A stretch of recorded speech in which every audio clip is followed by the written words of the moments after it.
Cette vidéo est la suite de la vidéo Arduino 56. Alors aujourd'hui dans cette vidéo on va voir le programme pour tester le bon fonctionnement des LED. Après pour améliorer le programme je vais faire des modifications pour afficher l'état des broches, donc ici des sorties sur le moniteur série. Une fois que j'aurai fait ça, après je vais faire la modification pour afficher l'état de l'entrée numérique sur le moniteur série. Et après une fois que j'aurai contrôlé tous les composants, que tout fonctionne correctement, je vais faire une modification du programme pour allumer et éteindre les 6 LED par le biais du commutateur à bascule, le tilt switch. Et après, bien sûr, je testerai le tout sur la platine d'essai.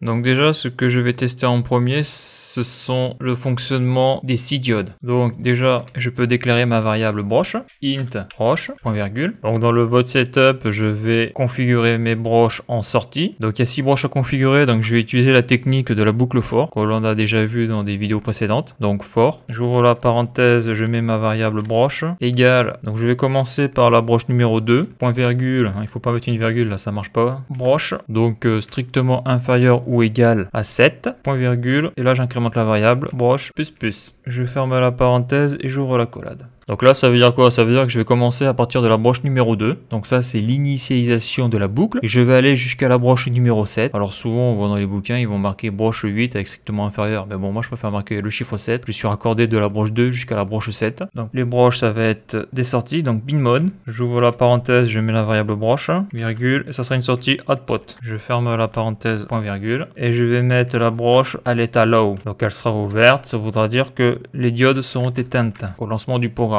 Donc là je viens de finir ma boucle for. Donc comment ça marche? Donc la boucle for commence, donc on va commencer donc de la broche 2, on va aller jusqu'à la broche 7 et à chaque tour de boucle on incrémentera la broche de 1. Donc on commence par la 2, pin mode, donc la broche sera avec la valeur 2, donc pin mode mettra la broche en sortie, configuration sortie, et après cette broche sera à l'état low. Donc le contact sera ouvert et la diode sera éteinte. Donc après la boucle continue, car 2 plus 1 ça fait 3. Donc la boucle va arriver ici, la valeur de la variable broche sera à 3. Et donc la broche 3 sera en output et à l'état low, à l'état 0. Donc la boucle continue, ça va aller sur la broche 4, car à chaque fois il y a une incrémentation. Donc la valeur de la variable broche sera à 4, qui est donc pin mode la mettra en output, en sortie, et à l'état bas. Donc ainsi de suite jusqu'à la valeur 7, car après 7, on n'aura plus les conditions de la boucle et on va sortir de la boucle. Donc là je viens de configurer les broches 2 à 7 en sortie à l'état bas. Donc maintenant ce que je veux faire c'est quoi? C'est d'allumer les 6 LED en même temps. Donc là je vais refaire une autre boucle for, parce que l'intérêt de la boucle for c'est que ça évite de marquer 6 ou 7 fois la même ligne. Donc for, donc je vais prendre la variable broche, égale, donc on part de la broche numéro 2 bien sûr, toujours. On va, en réalité je vais faire un copier-coller, ça ira plus vite. CTRL C, CTRL V. Donc on part de la broche numéro 2, on s'arrête à la broche numéro 7. À chaque tour de boucle on incrémente la variable broche pour qu'elle puisse passer de 2, 3, 4, 5, 6 jusqu'à 7. Donc après là, qu'est-ce que je veux faire? Je vais allumer les diodes. Donc je vais faire digital write, broche. Donc je mets ma variable broche, virgule, height. Voilà, je ferme la parenthèse, point virgule. Donc là, je contrôle le programme, voir s'il n'y a pas une faute de syntaxe. Donc oui, il y a une faute, on le voit, comme j'ai dit en plus tout à l'heure, il faut mettre un point virgule, sinon ça marche pas. D'ailleurs là, j'ai mis une virgule. Donc là, je vais remplacer par un point virgule. Là, je recontrôle. Donc voilà, donc maintenant, il n'y a plus qu'à envoyer sur l'Arduino. Alors maintenant, j'envoie le programme sur l'Arduino. Upload, outil moniteur série. Et on voit que les diodes se sont allumées, les 6 diodes sont allumées. Donc tu vois, j'ai ouvert le moniteur série de manière automatique. Et on voit que sur le moniteur série, il n'y a rien. Donc là, si par exemple, je voudrais connaître l'état de mes sorties. Donc bien sûr, si je regarde l'Arduino, je vois que les diodes sont allumées, donc que les sorties sont à l'état high, sont à l'état 1. Mais moi, là, ce que je veux faire maintenant, c'est afficher les sorties sur le moniteur série pour visualiser dans quel état est la broche. Donc déjà, la première chose que je vais faire, c'est déjà mettre le serial begin. Donc serial.begin. J'ouvre la parenthèse, je mets l'argument de 2600, ferme la parenthèse, point virgule, je fais un petit espace pour aérer tout ça, CTRL T, voilà. Donc après je vais mettre ici, je vais faire donc un serial print et je vais afficher l'état des sorties. Donc je vais faire donc serial print, point print, je vois la parenthèse, guillemets, état sortie 2. Donc déjà je vais faire un test pour voir si ça fonctionne, hein. État sortie 2, deux points, guillemets, je ferme la parenthèse, point virgule, je reviens à la ligne. Et donc là, donc serial print, donc là ce que je vais faire c'est que dans la fonction serial print, je vais mettre une autre fonction qui va être digital read et je vais mettre la broche numéro 2 en lecture. Je ferme la parenthèse, point virgule. Donc il n'y a plus qu'à envoyer le programme pour voir si ça fonctionne. Donc je peux déjà le contrôler. Donc c'est bon, donc je l'envoie sur l'Arduino. Le moniteur série est ouvert.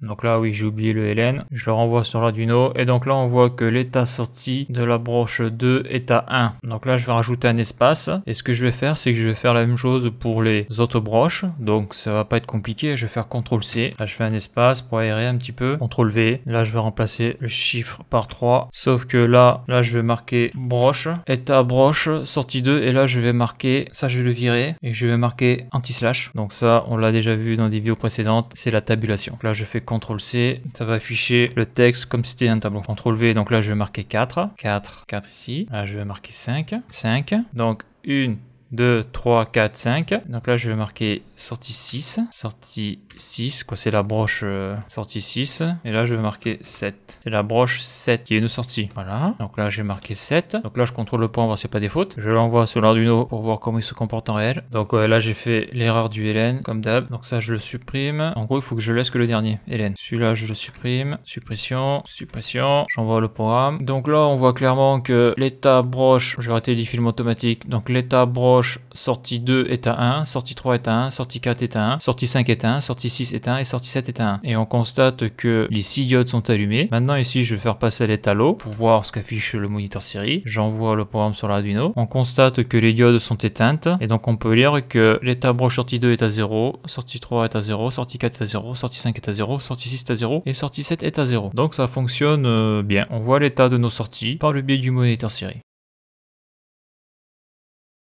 Donc là on a bien l'état des broches, des 6 broches donc qui sont sorties, qui servent à allumer ou à éteindre les diodes. Donc là actuellement elles sont sur l'état 0. Donc là maintenant ce qui me reste à voir, c'est de savoir si la broche numéro 8, donc qui sera une entrée, donc il faut que je la configure, de savoir si le commutateur à bascule est à l'état 0 ou à l'état 1, c'est-à-dire est-ce que le courant passe ou pas, est-ce qu'il y a un retour qui arrive sur l'entrée numérique numéro 8 de l'Arduino. Donc ça on va le mettre dans le programme. Donc déjà je vais créer une variable, donc ça sera un entier int commutateur underscore bascule. Je vais mettre la valeur de 8 car c'est la broche numéro 8. Donc là si je veux une confirmation, je regarde le schéma électrique. Donc c'est bien la broche numéro 8, il n'y a pas de souci. Donc après dans le setup il faut que je la configure en entrée cette broche. Donc je vais mettre ici, donc c'est toujours la même chose, hein, pin mode. J'ouvre la parenthèse, je sélectionne la variable commutateur bascule, CTRL C, CTRL V, virgule input. Donc là je l'ai configuré en entrée. CTRL T pour la mise en page. Voilà. Donc maintenant il me reste plus qu'à le faire afficher dans le moniteur série. Donc là je vais arrêter le diffilm automatique. Donc je vais le mettre ici. Donc ça va être un serial print. J'ouvre la parenthèse, guillemets, espace, état, commutateur, bascule, deux points, espace,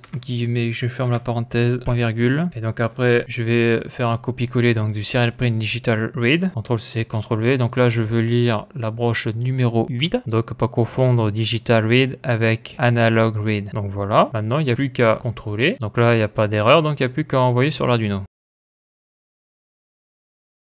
Donc je vais envoyer le programme sur l'Arduino, mais avant je vais mettre les broches, les diodes à l'état height à 1. Voilà, j'envoie le programme. Donc là on voit que l'entrée, donc commutateur bascule est à 1. Alors là il manque un espace. J'envoie le programme. Donc voilà, donc là on voit que la broche 8 est à 1. Donc ça c'est l'entrée, toutes les sorties sont à 1. Donc là je mets du film automatique. Donc là ce que je vais faire maintenant c'est je vais aller prendre l'Arduino et je vais le faire basculer pour voir si on passe à 0. Là où il y a mon pointeur de souris, on devrait passer à 0. Donc là, actuellement, c'est passant. On a le 5 volts qui arrive sur la broche numéro 8. Donc je bascule.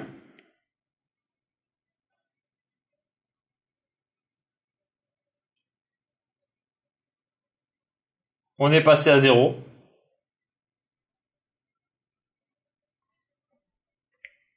On est repassé à 1.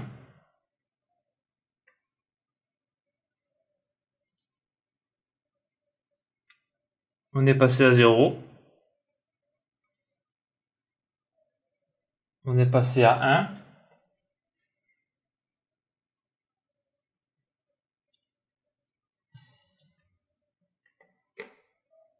Et donc on a bien pu voir le changement d'état, donc 0, 1.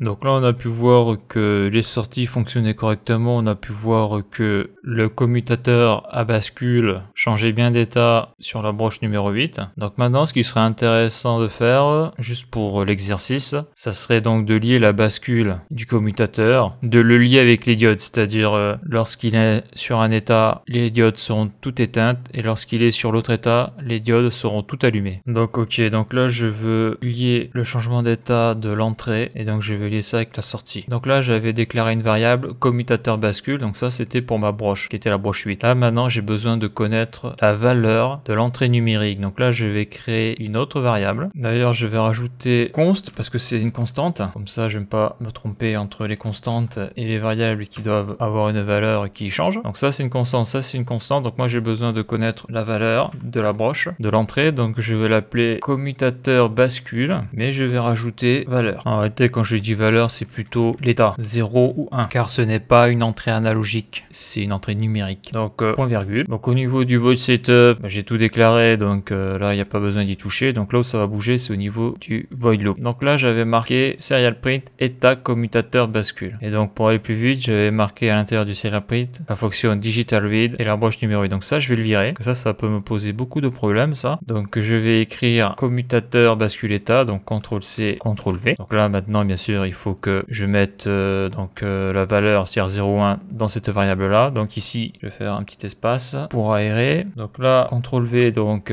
commutateur bascule état égale. Donc là je vais lire l'entrée numérique digital read et donc je vais lire la broche 8 qui est commutateur bascule et qui est mon entrée. Point virgule. Donc maintenant que j'ai ma variable commutateur bascule état, il va falloir que je crée donc l'instruction if else, le petit algorithme qui va faire que lorsque le commutateur bascule état, donc la variable sera height, donc sera 1, alors toutes les LED seront allumées, sinon toutes les LED seront éteintes. Donc à peu près en français ça donne ça. Maintenant il faut le traduire en code. Donc là la boucle for je vais la mettre dans une structure du type structure contrôle du type if else. Donc je vais le mettre après le serial print. Donc if si commutateur bascule état, donc ça c'est la variable que j'ai sélectionne, CTRL C, CTRL V, égale. Donc là il faut mettre double égal car là c'est on va dire c'est le égal mathématique, c'est pas le même égal qu'il y a ici là. Donc commutateur bascule état égale height, j'ouvre l'accolade, donc ça veut dire que le 5 volts arrive sur l'entrée numérique. Alors aussi un truc que je tiens à signaler, donc là je viens d'ouvrir une accolade, le logiciel a automatiquement ouvert une deuxième accolade, mais des fois lorsque l'on fait des modifications de programme, et bien des fois on supprime une accolade et pour retrouver l'accolade qui manque dans le programme, ça peut être problématique, ça peut prendre du temps. Donc là la boucle for, je vais la mettre à l'intérieur, CTRL X, CTRL V. Donc si la broche est à 1, alors j'exécute cette boucle for, c'est-à-dire que toutes les LED seront à l'état 1, c'est-à-dire la sortie sera fermée, elles seront allumées. Donc jusqu'ici tout est bon. Donc là j'ai l'accolade de la boucle for, mais il faut que je ferme l'accolade du if. Donc là je ferme l'accolade, je fais un petit CTRL T. Donc il faut pas se perdre avec les accolades, c'est pas évident. Donc là else, donc sinon, donc j'ouvre l'accolade, on voit quand je fais entrer, il va en mettre une deuxième en principe. Voyons, je recommence, CTRL Z, je recommence else, j'ouvre l'accolade. Il me l'a pas mis. Il me l'a pas mis, donc là c'est un piège là, parce que pour lui il y en avait déjà une, mais c'est pas la même. Donc là il faut vraiment s'en méfier comme de la peste de ça. Voilà, là j'ai mis ma deuxième accolade et c'est là où je vais taper le code. Voilà. Donc là je vais faire CTRL C, CTRL V. Donc là j'ai copié et collé la boucle for, parce que là je vais changer height en low. Donc si j'ai le 5 volts sur l'entrée numérique, et bien toutes les diodes sont allumées. Sinon, donc je n'ai pas le 5 volts. Si j'ai 0 volts, elles seront toutes éteintes. Donc là je contrôle pour voir s'il n'y a pas des fautes. Donc là il y a une faute, il faut la trouver. Donc assignment, ok. Donc la variable broche n'a pas été définie. Ah oui d'accord. Donc ouais, donc c'est vrai que dans les vidéos précédentes, à chaque fois je mettais les broches en constante parce que je les déclarais manuellement. Alors que là j'utilise une boucle for. Donc là quand on met le terme de constante sur une variable, et bien le programme ne peut pas écrire dedans. Donc il faut que je vire ce terme là parce que c'est vrai que c'est pas une constante vu que la boucle for à chaque fois va incrémenter la variable de plus 1 et donc obligatoirement il faut qu'elle puisse être modifiée. Donc là je refais un contrôle. Voilà, donc là c'est bon. Donc on voit que les heures peuvent venir assez vite. Après il faut pouvoir les trouver. Entre ça plus les accolades. Et donc là maintenant je n'ai plus qu'à envoyer ça sur Arduino pour contrôler.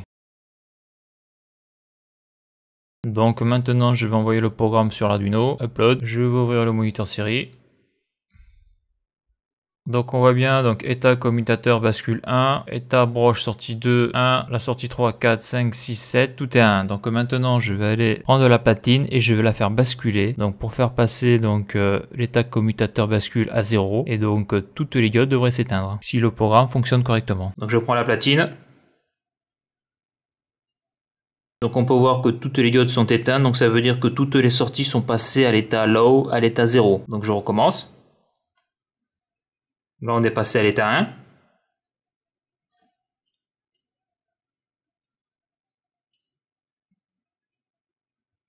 Donc voilà. Donc ça marche. Le programme fonctionne correctement.